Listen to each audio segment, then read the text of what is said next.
Bonjour Guillaume Gontard, merci d'être avec nous ce matin. Merci à vous. Bonjour Guillaume Gontard, vous êtes un des signataires de cette demande de référendum pour empêcher la privatisation d'aéroports de Paris. C'est, on l'imagine, une grande victoire pour vous d'avoir atteint le quorum de parlementaires requis pour lancer cette procédure de référendum. Vous pensez réellement pouvoir faire reculer le gouvernement là-dessus ? Bien sûr, je pense que c'est une grande victoire déjà d'avoir réussi à rassembler 185 parlementaires, maintenant même plus. C'était important, et puis je pense que c'est peut-être la réponse, cette réponse qu'on attend du grand débat dont on est en train de parler, elle est peut-être là, elle est peut-être justement dans ce retour aux citoyens, dans ce retour à la démocratie, et que là, avec ADP, on voit qu'il y a eu justement débat. Le Sénat a refusé justement cette privatisation, que la droite du coup est revenue en arrière sur ces questions des privatisations. Et donc je pense que le gouvernement doit entendre ça. Néanmoins, cette procédure, on le sait, a très peu de chances d'aboutir. Ce n'est pas qu'un coup politique ? Moi, j'y crois fortement. Et quand je vois les réactions de nos concitoyens, je pense qu'ils attendent ça. On a fait cette première étape. Il faut maintenant 4,5 millions de signatures.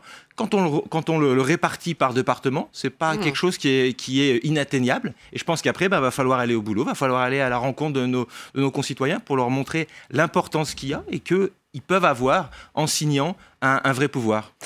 Guillaume Gontard, dans le reste de l'actualité aujourd'hui au Sénat, Édouard Philippe, le Premier ministre, sera tout à l'heure devant les sénateurs cet après-midi pour la restitution du grand débat. Vous en attendez quoi de cet exercice ? Vous attendez des choses nouvelles de la part d'Édouard Philippe ? Des choses nouvelles, oui, j'aimerais, parce que pour l'instant, on n'a pas eu grand-chose.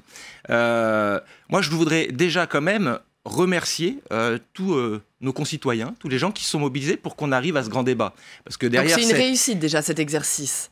C'est surtout que derrière cette énorme opération de communication, il y a quand même eu des gens, des citoyens qui sont descendus dans la rue. Certains ont pris des gilets jaunes. On a eu beaucoup de jeunes, notamment, qui sont descendus dans la rue pour le climat. Il y a une grosse mobilisation, une grosse colère dans notre pays. Et il a fallu qu'il y ait cette mobilisation pour qu'on arrive à ce grand débat. Et je pense qu'il faut remettre les choses dans l'ordre. Et c'est grâce justement à cette mobilisation assez forte, parfois qui a été réprimée, et de manière aussi assez forte, et ça je le regrette, mais en tout cas on est arrivé à ce grand débat. Alors maintenant, voilà, on est à l'étape, qu'est-ce qu'on en fait ? On a l'organisation de ce grand débat, sur lequel il y a quand même des choses à dire, et puis après sur qu'est-ce qu'on fait de ce que nos concitoyens nous ont dit. Là, il y a la question. Édouard Philippe va s'exprimer tout à l'heure. Moi, j'ai peur qu'on passe d'un grand débat à un grand déboire. Précisément, qu'est-ce qu'on en fait ? C'est Emmanuel Macron qui doit dévoiler les annonces d'ici quelques jours. Visiblement, les réponses devraient être fiscales. Est-ce que c'est ça qu'attendent les Français, des baisses d'impôts, selon vous ?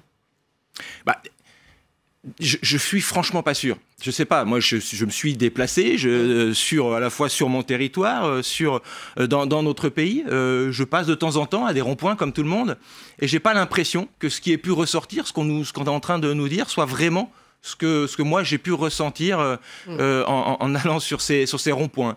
J'ai vu le mot RIC, j'ai vu le mot ISF, j'ai vu ADP, j'ai vu des choses comme ça. J'ai vu surtout une vraie soif d'égalité, de répartition des richesses, une vraie peur sur la précarité, et j'ai l'impression qu'on n'a aucune réponse pour l'instant là-dessus, et que surtout toutes ces réponses sont orientées. Quand on demande quel impôt voulez-vous baisser, on peut dire qu'on est un poil orienté sur les questions qu'on pose. Guillaume Gontard, l'autre actualité aujourd'hui au Sénat, c'est l'examen en séance du texte qui crée l'Office français de la biodiversité. Je rappelle que vous siégez au groupe communiste, mais que vous êtes un élu écologiste. Vous dénoncez le poids du lobby des chasseurs, en l'occurrence, dans la création de cet Office de la biodiversité. C'est quoi le problème avec ce texte ? Alors je dirais qu'au départ, ce texte, il n'y a pas de problème. Au contraire, on avait plutôt un texte à la sortie de l'Assemblée nationale qui faisait consensus. Je dirais qu'il y a un bon texte, il faut savoir le reconnaître, qui était attendu, puisque dans la loi de biodiversité de 2016, l'ONCFS n'avait pas été rattaché tout de suite, mais je veux dire c'était quelque chose qui était dans les discussions. Et donc là, de rapprocher l'Agence française de la biodiversité et l'ONCFS, la partie chasse, on va dire. Pour les téléspectateurs, c'est l'Office de la chasse. L'Office national de la chasse et de la faune sauvage. De rapprocher ces deux entités pour travailler ensemble sur la biodiversité. C'était quelque chose qui était voulu. Et surtout, quelque chose d'assez, je dirais, à remarquer, c'est que les associations environnementales et les chasseurs avaient trouvé ce consensus et avaient arrivé à travailler ensemble, étaient arrivés à un beau résultat. Je pense que ça, c'était à saluer. Ce que je regrette, c'est qu'en commission au Sénat, on ait voulu réorienter, ou certains aient voulu réorienter ce texte sur un texte chasse. Ce qui n'est absolument pas le rôle de ce texte, c'est la teneur de ce texte. Et c'est ce dont on va s'atteler tout à l'heure. On a déposé un certain nombre d'amendements pour revenir à l'essence même de ce texte, et dans l'intérêt des chasseurs, puisque les chasseurs font partie de cette biodiversité, et c'est ce que dit ce texte. On suivra ça en séance, le temps manque. J'aimerais vous entendre également sur la mission d'information dont vous êtes le rapporteur, une mission sur la gratuité des transports collectifs. Est-ce que ça pourrait être demain une réalité en France, la gratuité des transports collectifs? C'est déjà le cas dans plusieurs villes françaises.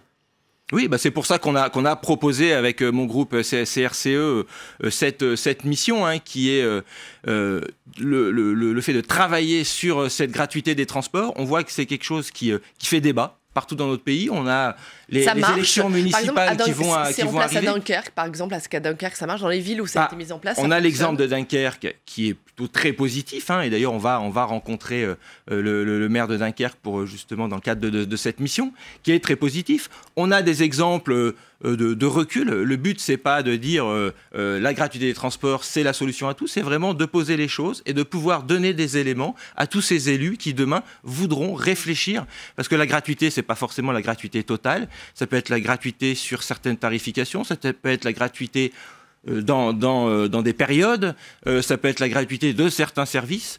Mais en tout cas, c'est d'avoir une réflexion globale sur cette question de gratuité. Vous allez dévoiler des pistes, c'est ça, de travail. Très bien, merci Guillaume Gontard. Jérôme Gontard, je voudrais votre avis sur Guillaume Gontard, sur cette suppression de cette ligne qui fait débat en Isère. Vous êtes monté au créneau, il s'agit de la ligne Grenoble-Veynes-Gap. C'était du désenclavement alpin dont il s'agissait, c'est ça, et vous montez au créneau?